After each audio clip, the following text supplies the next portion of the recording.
मोदी जी ने जो समर्थन किया इसराइल का, तो वो परिस्थितियां और बिगड़ी हैं कि मोदी जी की कथनी सत्य है कि एस जयशंकर की कथनी सत्य है कि और आज स्थिति ये बन चुकी है। अब तो इनकी घबराहट है कि हम करें क्या। वो खुले तौर पे उन्होंने अपना स्टैंड दिया था कि हम इसराइल के समर्थन में हैं, तो उस दिन कहाँ ये चिंतन था आपका जब इसराइल के लिए एक दो टुक में आपने बोल दिया था। नमस्कार, मैं ब्यूटी गिरी। जिस तरीके से फिलिस्तीन इजराइल का मामला चल रहा है, अब एक महीना होने को है इस युद्ध के चलते हुए, और अब आसार ऐसे लगाए जा रहे हैं कि यूरोप के बाद अब एशिया धीरे धीरे विश्व युद्ध की तरफ बढ़ रहा है। तीसरा विश्व युद्ध होने जा रहा है। हमारे साथ बातचीत करने के लिए मौजूद हैं शशि उपाध्याय। क्या कहेंगे, अब तीसरा विश्व युद्ध होने को जा रहा है? अभी इस तरह के आसार चूंकि मीडिया के लोग ऐसा वो कर रहे हैं, लेकिन होने जा रहा है, यह इस बात से मैं सहमत नहीं हूँ।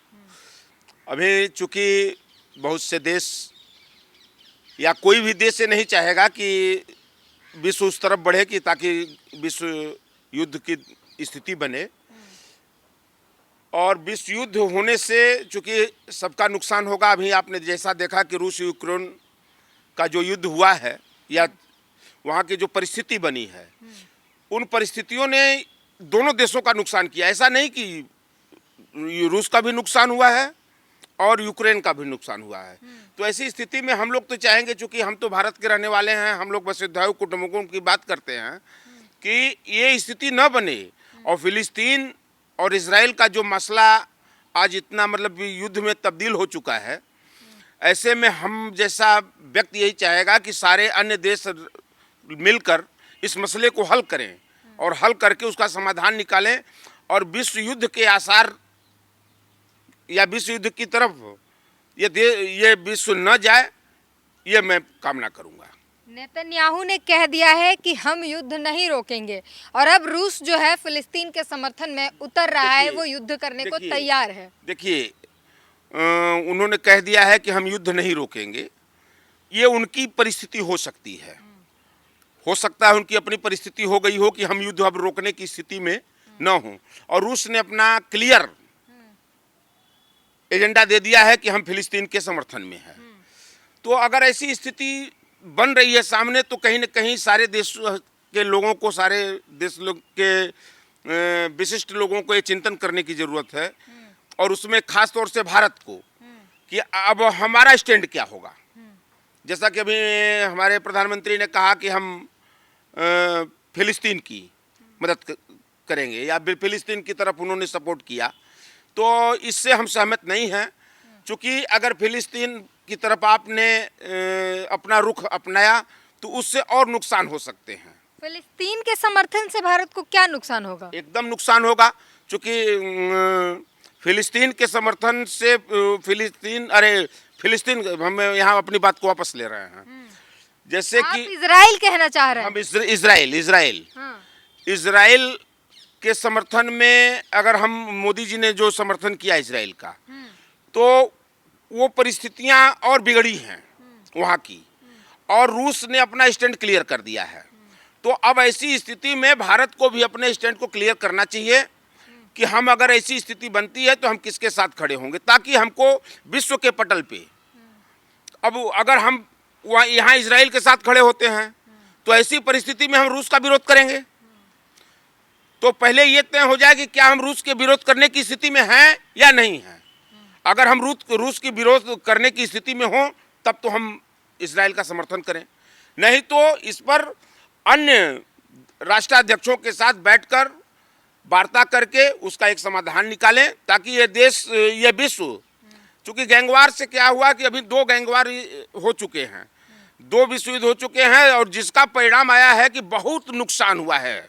जहाँ भी ये हुआ है, जहाँ भी स्थितियाँ बनी हैं, तो उस देश का आर्थिक, मानसिक, तमाम तरह का नुकसान होता है। और इस तरह की स्थिति न बने तो उसके पहले लोग अपना स्टैंड क्लियर कर लें। भारत के विदेश मंत्री एस जयशंकर जो हैं, वो कह रहे हैं कि बातचीत करके दोनों देशों को आपस में सलटा लेना चाहिए। देखिए, एक चीज़ बता दें, अब बातचीत करके जयशंकर जी कह रहे हैं कि दोनों देशों को सलटा लेना चाहिए, और मोदी जी कुछ और कह रहे हैं, तो पहले तो ये क्लियर हो कि मोदी जी की कथनी सत्य है कि एस जयशंकर की कथनी सत्य है।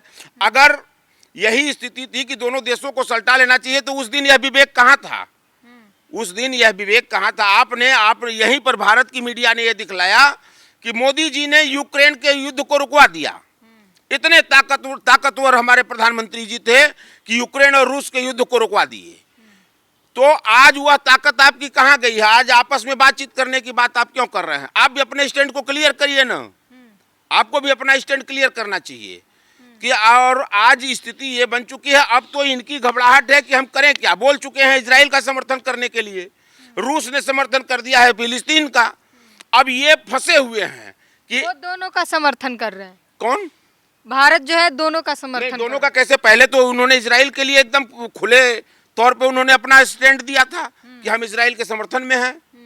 अब दोनों का समर्थन, तो हम मेरे कहने का तात्पर्य है कि ये मसला जो है विश्व का मसला है।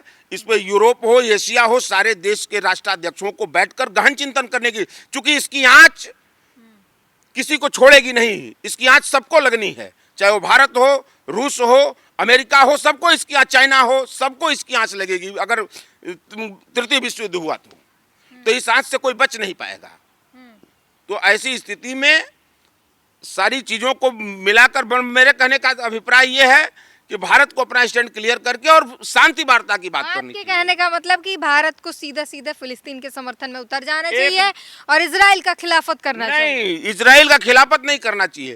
पहले तो आप ये क्लियर करिए, मतलब कि आपका प्रयास ये होना चाहिए कि ये युद्ध विश्व युद्ध की स्थिति ही न बने और सारे लोग अपनी बुद्धि विवेक से इस चीज को रुकवाने के लिए प्रयास करें।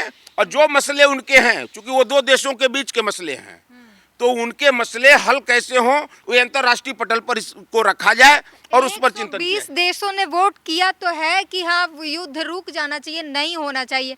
भारत के बोल देने से क्या हो जाएगा? भारत हस्तक्षेप कर देगा तो कल युद्ध रुक जाएगा। 120 में आप भी तो बोलिए कि युद्ध रुकना चाहिए। आप स्टैंड क्लियर कर दीजिए कि नहीं, ये हम भी उसका समर्थन करते हैं कि युद्ध रुकना चाहिए।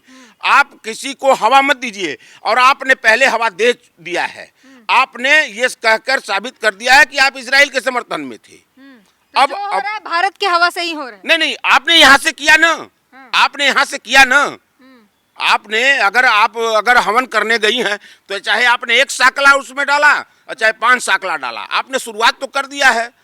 तो ये सह नहीं मिलना चाहिए। शांति वार्ता की बात होनी चाहिए और विश्व में शांति होनी चाहिए, ये मेरी अपील है। विदेश मंत्रालय में जो लोग बैठे हैं वो सोच समझ के कर रहे होंगे विदेशों में हमारे कैसे नाते रिश्ते हैं, फिलिस्तीन के साथ कैसी रिश्ते हैं, इजराइल के साथ कैसे रिश्ते, उसको देखकर निर्णय लिया जा रहा होगा। आपका विवेक उस दिन कहाँ था? और हकीकत बता दें, जो ये यहाँ की मीडिया प्रचार करती है कि विश्व में डंका बज रहा है इनका, विश्व, ये मतलब कि ये भ्रामक जो प्रचार भारत के लोगों को दिखलाया जाता है कि विश्व गुरु हो गए हैं, विश्व में डंका बज रहा है, तो विदेश मंत्रालय ने अगर बहुत गहन चिंतन किया है तो उस दिन कहाँ ये चिंतन था आपका, जब इजराइल के लिए 1-2 टुक में आपने बोल दिया था। और आज कह रहे हैं कि दोनों देशों को आपस में मिलकर मसले को हल करना चाहिए। तो उस दिन भी तो आपका ये विवेक होना चाहिए था कि नहीं, दोनों देश आपस में बैठकर वार्ता करें और इस युद्ध को विराम लगाए। तो साफ तौर पर आप कह रहे हैं कि भारत को अपना स्टैंड क्लियर करना चाहिए अगर विश्व युद्ध होता है, और जाहिर तौर पर अगर विश्व युद्ध हो जाता है, होना नहीं चाहिए लेकिन अगर होता है तो भारत कहाँ खड़ा होगा? इजराइल के साथ में खड़ा होकर क्या रूस के साथ लड़ेगा, या फिलिस्तीन के साथ आकर रूस के साथ अपनी दोस्ती निभाएगा? क्या करेगा? ये बड़ा सवाल है। ये बड़ा सवाल है। देखिए, ये तो तब निर्णय लेने की बहुत बड़ी जरूरत पड़ेगी जब अगर विश्व युद्ध होता है। अगर ऐसी स्थिति बन ही जाती है कि नहीं विश्व युद्ध होगा, तो अब आप ये तय करेंगे कि आपके साथ आपके सहयोग में कौन कब रहा है। चाहे वो रूस का मसला हो, चाहे वो फिलिस्तीन का मसला हो, हम ये देखेंगे कि हमारे उन विपरीत परिस्थितियों में मेरे साथ कब कब कौन सहयोगी रहा है। और अभी तक का जो इतिहास है कि भारत के समर्थन में जब जब भी जरूरत पड़ी है तो रूस सहयोगी रहा है, जैसा कि हम लोगों ने किताबों में भी पढ़ा है, सुना भी है कि हर मुद्दे पर रूस ने सहयोग और फिलिस्तीन ने सहयोग भारत का किया है। तो ये स्थिति अगर बनती है तो हमको भी गंभीरता से इस विषय पर सोचना होगा कि हम अपने किन सहयोगी देशों के साथ खड़े हों। तो जाहिर तौर पर एक बड़ा सवाल है और बड़ी बात है ये कि भारत का स्टैंड क्या है। सबका यही सवाल है, भारत कहाँ खड़ा है, किसके साथ खड़ा है। रूस तो फिलिस्तीन के साथ खड़ा है, तो इजराइल के साथ अगर भारत खड़ा है तो क्या भारत रूस के साथ अपने रिश्ते बिगाड़ने पे तुला हुआ है। ये सवाल है, लोगों के मन में सवाल चल रहा है। पूरी बातचीत पर अपनी प्रतिक्रिया ज़रूर दीजिए। कैमरामैन आशीष के साथ ड्यूटी गिरी, धन्यवाद।